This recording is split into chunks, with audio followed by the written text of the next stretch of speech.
Habang nasa paglalakbay si Pablo para ipangaral ang magandang balita sa iba't ibang lugar, narinig niya ang balita tungkol sa simbahan sa Jerusalem, na dumaranas ito ng matinding kahirapan dahil sa matinding taggutom at pag-uusig. Aha, kailangan kong pumunta sa Jerusalem para ihatid ang tulong na nakolekta sa mga Hentil. Ito din ay isang pagkakataon para ang mga Hudyo at Hentil ay magkasundo at maging isa. Kaya nagpasya si Apostol Pablo at ang kanyang mga kasamahan na pumunta sa Jerusalem.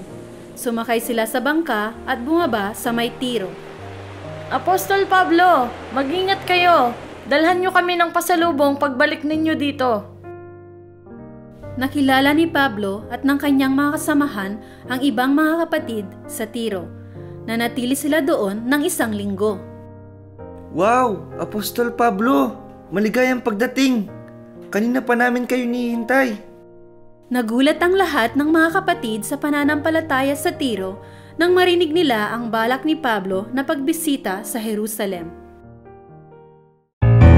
Pablo! Pablo! Hindi pwede! Huwag kang pumunta sa Jerusalem! Nakakatakot! Bakit ka pupunta doon?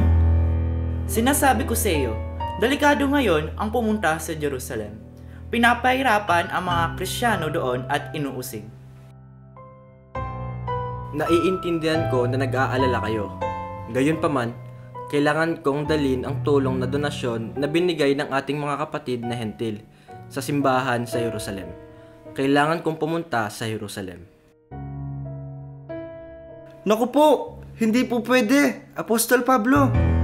Kung pupunta ka ngayon, baka mamatay ka doon.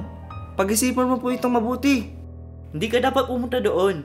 Masyadong delikado. Gayunpaman, pagkaraan ng 1 linggo, umalis si Pablo at ang kanyang mga kasamahan papunta sa Jerusalem. Ang lahat ng mga kapatid sa Tiro ay pumunta sa pangpang ng dagat. Sila ay lumuhod at nanalangin para kay Pablo at sa kanyang mga kasamahan. Bago pumunta sa Jerusalem, sina Pablo at ang kanyang mga kasamahan, sila muna ay pumunta sa Cesarea. Sila ay tumuloy sa bahay ni Felipe na isang ebanghelista. Kumusta? Pablo, maligayang pagdating. Napakalayo ng inyong nilakbay. Uy, magdala ka dito ng 1 basong tubig. Ha! Ha! Ha! Felipe!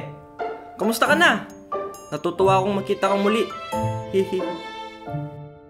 Isang araw, habang si Pablo ay nasa bahay ni Felipe, dumating ang isang propetang ang pangalan ay Agabo. Lumapit siya kay Pablo at kinuha ang pamigkis nito. Pablo, Apostol Pablo, ito ang sabi ng Espiritu Santo.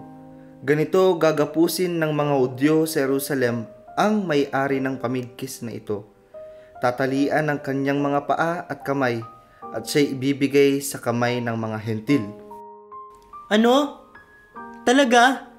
Hindi ba sa akin ang pamigkis na iyan? Wala naman akong ginagawang masama, Agabo. Baka nagkamali ka lang ng narinig. Ha? Felipe, sa akin ang pamikis na iyan. Pablo, huhulihin ka nila. Pag-isipan mo itong mabuti. Mapanganib ang pagpunta mo sa Jerusalem. Apostol Pablo, bakit ba gustong-gusto mong pumunta doon? Paano kung mamamatay ka? Ano ba ang nangyayari sa inyo? Huwag ninyong pabigatin ang nararamdaman ko. Handa akong mamatay. Para sa ating Panginoong Hesus, handa akong gapusin at mamatay. Napakatibay ng pagkakasabi ni Pablo, kaya hindi na siya pinigilan ng mga tao. Kung iyan talaga ang gusto mo, sige, makakaalis ka na. Sige na. Ay, teka. Pero hindi naman kailangan umalis agad. Maghintay pa tayo ng kaunti. Kung hindi ka aalis ngayon, baka magbago ang isip namin. Kaya, ngayon na. Ngayon din. Sige na, umalis ka na. Hay nako, kayo talaga. At pagkaraan ng ilang araw, Inihanda ni Apostol Pablo at ng kanyang mga kasamahan ang kanilang mga gamit at sila ay umalis papunta sa Jerusalem, ayon sa kanyang plano. Yung mga taong iyon talaga, kung may makakita sa kanila, iisipin nila na sinasadya nilang ipagtulakan akong umalis. Hehe. Bagamat hindi alam ni Pablo ang sasapitin niyang hirap pagdating niya sa Jerusalem, buong puso pa rin niyang sinunod ang kalooban ng Diyos at pumunta doon.